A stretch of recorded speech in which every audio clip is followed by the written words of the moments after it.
Day one of the deer stand build. We got the area cleared, the pad. We got our first 4 poles taken out there into the woods. They're 12 footers, so it's kind of hard to get them out there. We drug them with the 4-wheeler. We moved several bags of concrete out there, stacked them up, kind of got ourselves ready for weekend, setting the poles in place, and then starting to run our stringers. Well, we laid everything out and we used string to kind of square everything up, see where our post holes need to go. We got our first post hole in. We got 2 feet in the ground and 10 feet up. So the floor of our deer stand will sit at 10 feet off the ground, pretty high. So we cut a new trail through here. We're about 30 yards further back than my previous deer stand is. And this kind of cuts in from the side, keeps us a little further away from where the deer may be. But this trail is really just for construction. Our walk-in path will be that way. So we've come here in the woods where it's nice and thick. We've cleared about a 15 by 15 spot. The stand we're going to build is 10 by 10. The windows will straddle this set of 2 trees, and the windows will be up at about 14 feet. We'll be at about 60 yards from the feeder, and hopefully we'll have some good shots this year.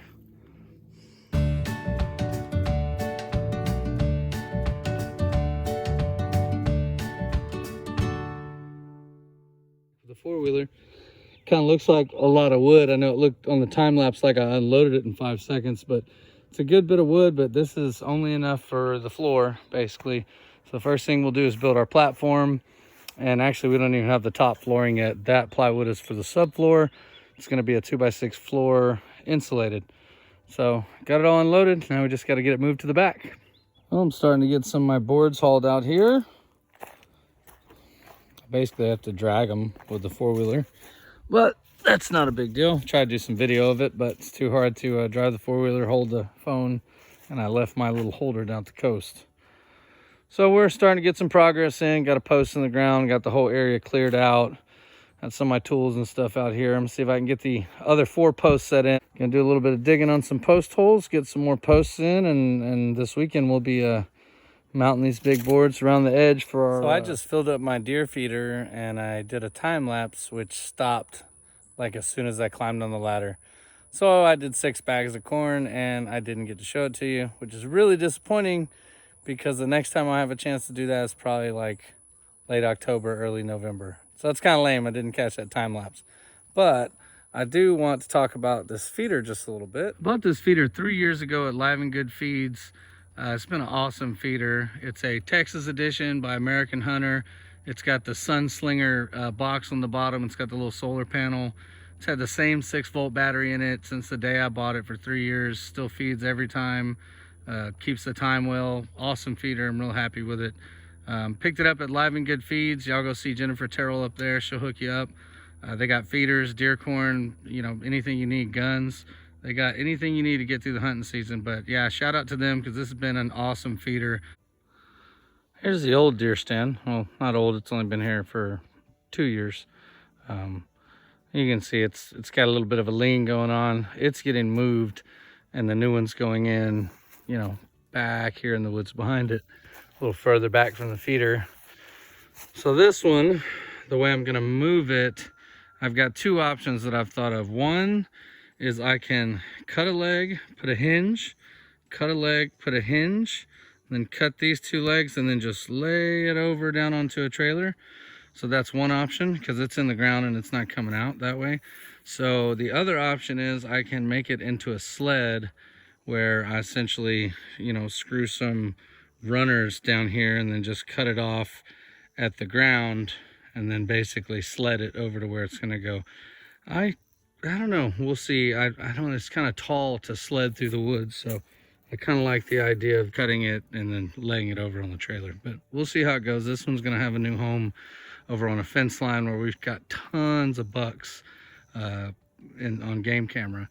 So the point of the new stand is to be able to stay out here through the weekend and sleep in the stand the whole 9 yards. So I tell you what, guys, working out in this heat, even though it's the evening, it's still torturous in Texas in August. It's funny how if you want to set yourself up to succeed when it's cold, build you a nice warm place and have all those comforts, you really got to die when it's hot. That's okay though. I was born and raised here. I can handle it. Just got it's day 2 out here working on the deer stand. I got another one of my poles in. I got the rest of my big boards out here and kind of got them lined up, started squaring things off.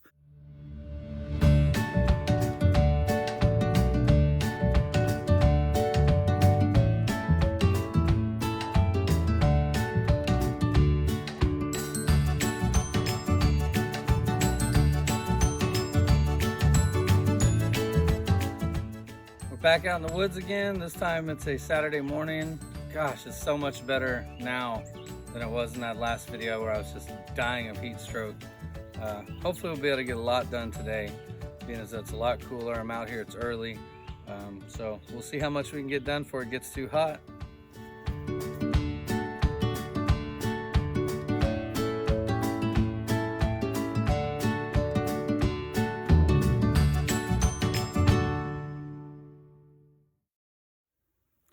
Got a little tip to share with you guys. So if you've ever leveled poles before, you know, you do the level on one side, the other, back and forth, you move one side, does the other.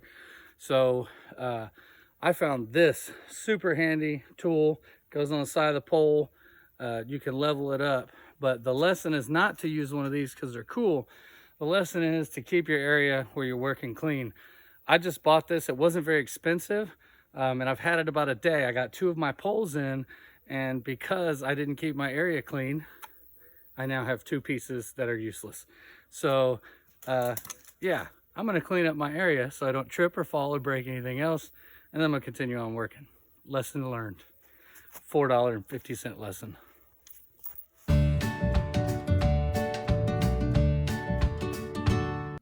All right, this segment's for my boy, Austin Bertram. When you're out here working in the heat like this, I've only been out here for 2 hours, but I work for 15 minutes. I take a break about 3 or 4 minutes, and each time I fill this Yeti cup up with fresh water and ice each time, keep it nice and cold. And I try to drink the whole thing every 15 minutes. That sounds like a ton of water, but when you're out here in the heat like this and you're doing what I call intense work, like post hole digging and moving heavy stuff where your heart rate's up, you're getting hot real quick and easy, sometimes you just can't drink enough water. And so I kind of developed this system of being able to do this stuff, stay hydrated, not feel like crap later by, you know, essentially working 15 minutes, drinking water for 3 or 4 minutes, working 15 minutes, drinking water. So by the time I'm done out here today, I will have gone through probably 16 bottles of water and a couple Gatorades. And what'll tell you like how much you're sweating is I'll drink all that water and I won't stop to pee like a single time out here. I'll probably do that later when I start drinking beer, but literally, so yeah, I'll drink probably gallon and a half of water, and I won't pee any of it because I'm just sweating so hardcore out here. So anyway, you got to stay hydrated. You can't be too careful. And it's also the key to feeling like you want to work the next day is keeping yourself hydrated, because once you get kind of past that point of no return, you're going to feel like crap. You're not going to be productive the next day, and it's just going to slow you down. So if you're working out in this heat so that you can have success when it's cold, out there doing your deer feeders, your deer blinds, make sure you drink lots of water. Stay hydrated, stay safe out there. Just about done my water break. I got one of my holes to 24 inches where I want it. I got the other ones like at 12, still got about a foot to go. But we're making some progress. I'm about to get back after it.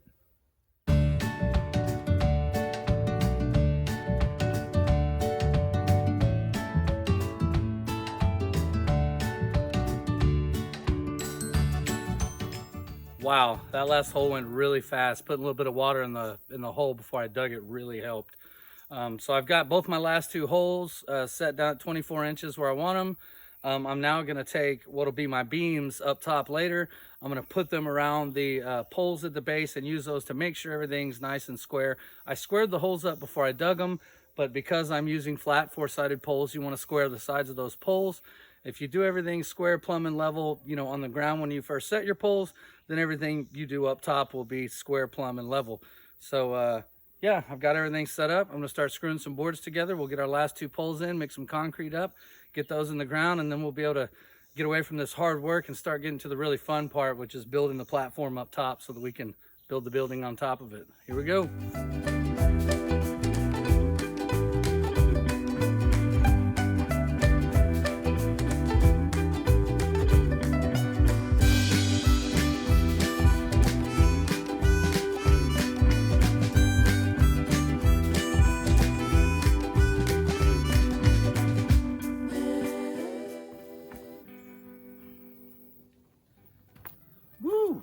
right. Well, I got all 4 of my poles set in. I still got to put one more bag of concrete on this last one, but I ran out of water for the concrete. So I'm going to run up, get some more water real quick.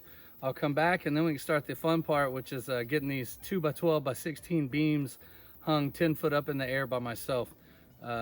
Sometimes it sucks to do stuff like that by yourself, but it's also super rewarding to figure something out and kind of engineer it. I love engineering. I love figuring out, you know, how to make something work, especially when you're by yourself, because it's great to have help, and Jim will be out here to help me in this project, but it's so cool at the end of the day to look back and know that you did every bit of it with your hands. There's just something real rewarding about that. Well, anyway, I'm gonna go get some more water. I'll be right back, and then we'll get to that fun part.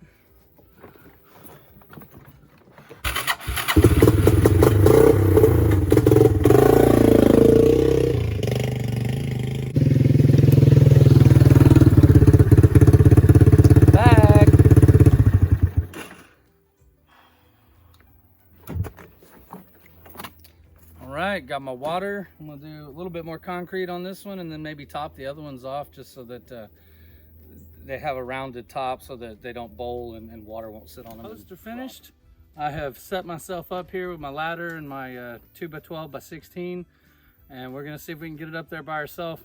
It'll be cool if I mess up because it'll be on video and you guys get to see me like fall off a ladder. Hopefully that doesn't happen. Anyway, let's see how it goes.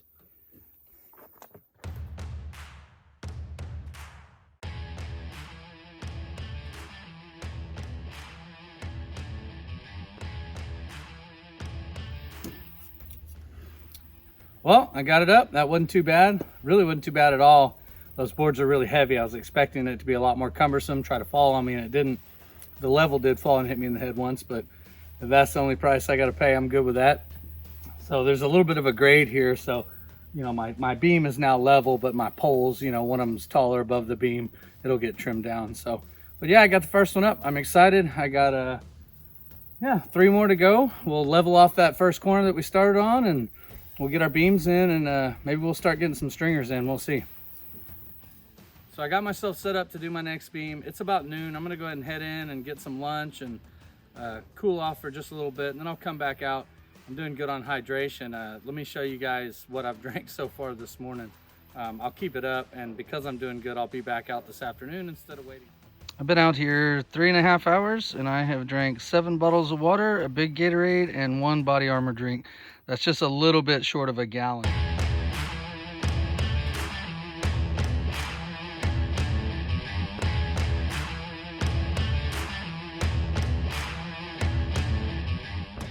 As you guys can see, I did get the last few up.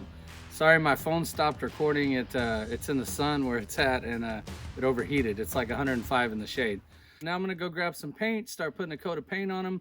They're all pressure treated. They were wet when I got them, but I laid them out on a rack for a week and rotated them sometimes more than once a day to keep them from warping.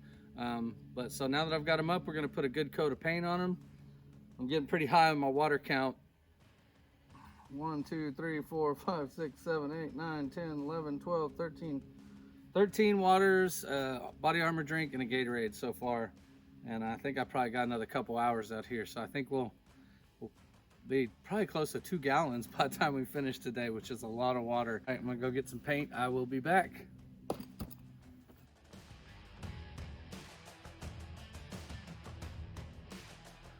Well, I didn't do too bad for a day's work. Got it up, got it roughly painted. Still got to get up there and touch it up and trim it out, but yeah, got the base stance down. And there'll be more support legs. I just wanted to get the first 4 up and get the beams up. Before I take off, I wanted to show you guys the bounty for the day. Man, I drank a lot of fluids today, and I'm still hydrated, still feel good, so that's good. It means I'll be able to get out here tomorrow. Well, guys, that's going to do it for this episode. As always, thanks for watching. We really appreciate it. Please make sure and hit that like button, hit that subscribe, tell your friends about us, and we'll catch up to you next time whenever we're doing the floor. So we're looking forward to documenting the rest of this build. We're having a lot of fun doing it. Thanks, guys.